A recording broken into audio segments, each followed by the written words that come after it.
भक्ति करते समय मन शांत रहना चाहिए और सभी तरह के बुरे विचारों से बचना चाहिए।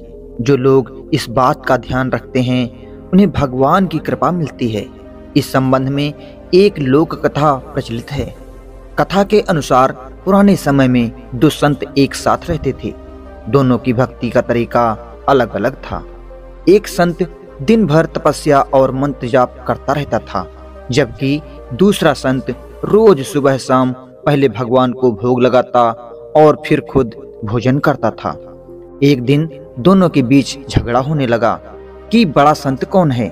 इस दौरान वहां नारद मुनि पहुंच गए।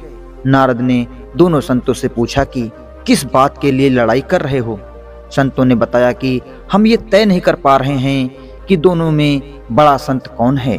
नारद ने कहा कि ये तो छोटी सी बात है, इसका फैसला मैं कल कर दूंगा। अगले दिन नारद मुनि ने मंदिर में दोनों संतों की जगह पर हीरे की एक एक अंगूठी रख दी। पहले तप करने वाला संत वहां पहुंचा।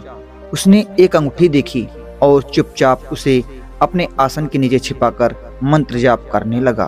कुछ देर में दूसरा संत भगवान को भोग लगाने पहुंचा। उसने भी हीरे की अंगूठी देखी, लेकिन उसने अंगूठी की ओर ध्यान नहीं दिया। भगवान को भोग लगाया और खाना खाने लगा। उसने अंगूठी नहीं उठाई। उसके मन में लालच नहीं जागा, क्योंकि उसे भरोसा था कि भगवान रोज उसके लिए खाने की व्यवस्था जरूर करेंगे। कुछ देर बाद वहां नारद जी आ गए। दोनों संतों ने पूछा कि अब आप बताएं कि हम दोनों में बड़ा संत कौन है। नारद ने तपस्या करने वाले संत को खड़े होने के लिए कहा। जैसे ही वो संत खड़ा हुआ तो उसके आसन के नीचे छिपी हुई अंगूठी दिख गई।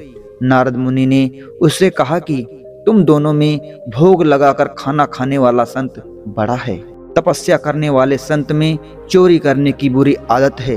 उसने भक्ति के समय में भी चोरी करने से संकोच नहीं किया, जबकि भोग लगाने वाले संत ने अंगूठी की ओर ध्यान तक नहीं दिया। इस कारण वही संत बड़ा है।